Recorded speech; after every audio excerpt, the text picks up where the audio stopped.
8 साल का एक बच्चा 1 रुपए का सिक्का मुट्ठी में लेकर एक दुकान पर जाकर पूछने लगा, क्या आपकी दुकान में ईश्वर मिलेंगे?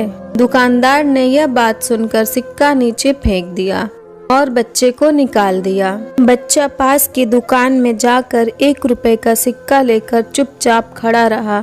ये लड़के, 1 रुपए में तुम क्या चाहते हो? मुझे ईश्वर चाहिए, आपकी दुकान में है। दूसरे दुकानदार ने भी भगा दिया, लेकिन अब उस अबोध बालक ने हार नहीं मानी। एक दुकान से दूसरी दुकान, दूसरी से तीसरी, ऐसा करते करते कुल 40 दुकानों में चक्कर काटने के बाद एक बूढ़े दुकानदार के पास पहुंचा। उस बूढ़े दुकानदार ने पूछा, तुम ईश्वर को क्यों खरीदना चाहते हो? क्या करोगे ईश्वर लेकर? पहली बार एक दुकानदार के मुंह से यह प्रश्न सुनकर बच्चे के चेहरे पर आशा की किरणें लहराईं। लगता है कि इसी दुकान पर ही ईश्वर मिलेंगे। बच्चे ने बड़े उत्साह से उत्तर दिया, इस दुनिया में माँ के अलावा मेरा कोई नहीं है। मेरी माँ दिन भर काम करके मेरे लिए खाना लाती है। मेरी माँ अब अस्पताल में है। अगर मेरी माँ मर गई तो मुझे कौन खिलाएगा? डॉक्टर ने कहा है कि अब सिर्फ ईश्वर ही तुम्हारी माँ को बचा सकते हैं। क्या आपकी दुकान में ईश्वर मिलेंगे?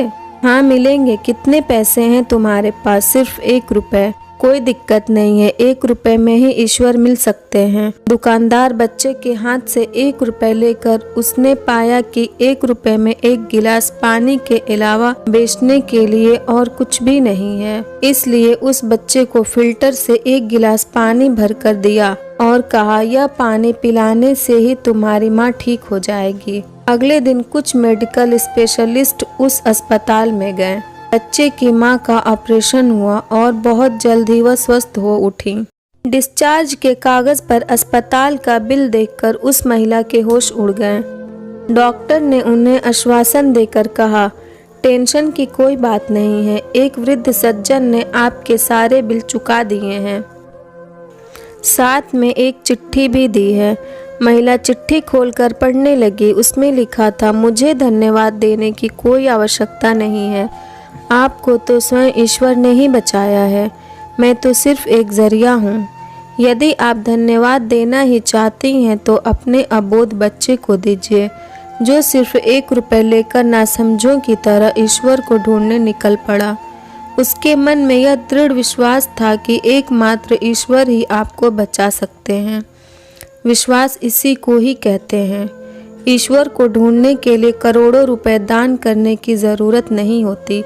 यदि मन में अटूट विश्वास हो तो वो 1 रुपए में भी मिल सकते हैं। ये स्टोरी आपको अच्छी लगी हो तो हमारे वीडियो को लाइक करें और नए हैं तो हमारे चैनल को भी सब्सक्राइब करें।